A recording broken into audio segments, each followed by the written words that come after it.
अस्सलाम वालेकुम, मेरा नाम आमिर मजीद है। आज हम क्राइम स्टोरीज़ में एक ऐसा दिलखराश वाक़या डिस्कस करने जा रहे हैं जिसको बयान करते हुए मैं और सुनते हुए पूरी इंसानियत शर्मा जाएगी। हमारे साथ मौजूद हैं क्राइम रिपोर्टर जहांगीर खान साहब। आइए इनसे बात करते हैं। जहांगीर साहब वेलकम। बताइएगा ये मुलजिम कौन है, इसके बारे में पता चला है कि मुलजिम करता क्या था? आमिर, ये जो मुलजिम अजीम है जिसने कि अपने चारों बच्चों को नहर में फेंक कर कत्ल किया है, ये किसी होजरी की फैक्ट्री में काम करता है। जहनी तौर पर ये बिल्कुल ठीक है, कोई नफसियाती मसला नहीं, और ये भी क्लेम नहीं किया जा सकता कि ये नफसियाती बीमारी या गुर्बत की वजह से इसने अपने बच्चों को जो है वो कत्ल किया। खाने के पैसे नहीं थे, फाके थे, गुर्बत थी, ऐसी कोई वजह नहीं है।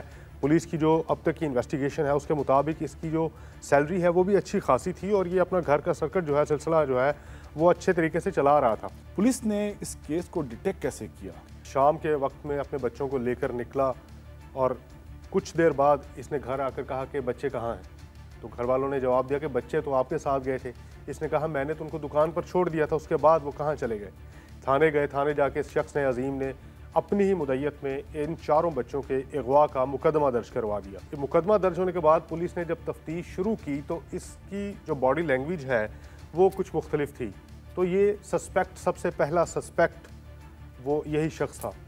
इसको पुलिस ने कस्टडी में ले लिया, इससे तफ्तीश शुरू की गई तो इसने मुख्तलिफ स्टेटमेंट्स देने शुरू किए। कुछ 10 के करीब इसने बयान जो है वो बदल बदल कर दिए। कभी इसने कहा कि बच्चे जो हैं मुझे नहीं पता, कोई नामालूम शख्स ले गया। फिर इसने कहा कि मैंने उन चारों बच्चों को कत्ल करके उनकी बॉडीज़ जो है वो जंगल में दबा दी हैं। मुख्तलिफ स्टेटमेंट्स ये देता रहा।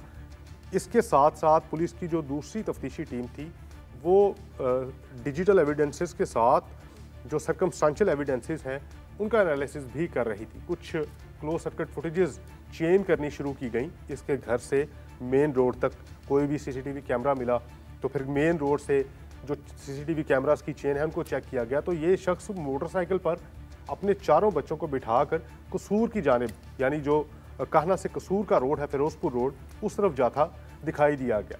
फिर इससे जब पुलिस ने यह पूछा कि उस तरफ तुम बच्चों को लेकर गए हो तो वहाँ कहाँ लेकर गए हो, फिर इसने बताया कि मैंने अपने चारों बच्चों को ललियानी में जो नहर है, BRB नहर ही है वो, उस वहाँ ले जाकर फेंक दिया है। और बच्चों को इसने ये कहकर उस ब्रिज पर खड़ा किया कि यहाँ पर खड़े हो, हाथ में हाथ डाल के मैं आप लोगों की एक फ़ोटो बनाता हूँ। जैसे ही बच्चे खड़े होते उसने उनको धिक्का दे दिया। अब वो नहर बहुत बड़ी नहर, उसका फ्लो बहुत ज़्यादा है। बच्चों की उम्र, सबसे बड़े बच्चे की उम्र 12 साल और सबसे छोटी बच्ची जो है उसकी उम्र जो है वो 2 साल थी। तो आप सोचें कि उस तेज़ पानी में मतलब बच्चे कितनी देर सर्वाइव किए होंगे। आप काफ़ी अरसे से रिपोर्ट कर रहे हैं क्राइम, क्या देख रहे हैं पेरेंटल अब्यूज़ के वाक़यात के हवाले से? हमारे यहाँ ये समझा जाता था कि जो पेरेंटल अब्यूज़ या इस तरह के जो बच्चों को अपने ही घर में या अपने ही कोई जानने वाला मोलेस्ट करे, हैरस करे, गुड टच और बैड टच का बताया जाए, ये तमाम तर वेस्टर्न सोसाइटी में समझा जाता था कि ये सिर्फ वहीं तक महदूद है, हमारा माशरा जो है वो इससे पाक है। लेकिन बात ये है कि ऐसे वाक़यात अब पे दर पे रिपोर्ट होना शुरू हो चुके हैं।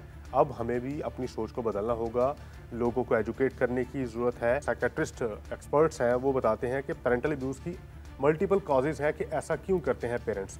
उसकी एक सबसे बड़ी वजह जो लोग शराब के आदी हों, ये इस शख्स की अपनी हैवानियत है, इसके अपने नफ्स की, अपनी सोच की जो है वो एक हवस इसके ऊपर, इसकी शख्सियत पर जो हावी थी। एक सेक्स ऑब्सेस्ड इसको कहा जाता है कि सेक्स ऑब्सेस्ड शख्स जिसके दिमाग पर हर वक्त जिनसी जो अमल है वो हावी रहता हो, उसकी अपनी शख्सियत उस जिनसी ख्वाहिश के नीचे कहीं दब जाती हो, और इसने अपनी जिनसी ख्वाहिशात की तकमील के लिए, अपने आप को सेटिस्फाई करने के लिए अपने 4 मासूम बच्चों को जो है वो कत्ल कर दिया। पुलिस ने ये जो बच्चे हैं इनकी वालदा का बयान लिया होगा, उन्होंने बताया होगा, वो क्या बता रही हैं, ये कब से चल रहा था? वालदा ने पुलिस को जो स्टेटमेंट दिया उसके मुताबिक एक काफ़ी अरसे से ये कोशिश इसकी जारी थी। ये इस तरह के अटैम्प्ट्स करता रहता था, इस तरह की हरकत करने की कोशिश करता था। इसकी जो बीवी है यानी उन बच्चों की जो वालदा है उसको रोकने की कोशिश भी करती थी। फिर चूँकि ये घर का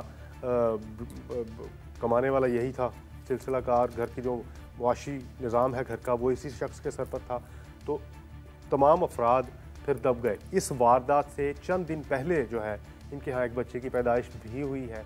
मुलजिम के भाई, वालिद, वो भी यहाँ उनके साथ ही रहते थे, तो क्या किसी ने भी हिम्मत नहीं की उसको रोकने की? आमिर, जो रवैया उनका जाए वक़ुआ जिस दिन ये इंकशाफ हुआ कि इसने चारों बच्चों को कत्ल कर दिया है, तो जो मुलजिम के भाई हैं उनका जो एटीट्यूड था वो उस दिन भी ये था कि हम अब किसी तरह से अपने भाई को बचा लें।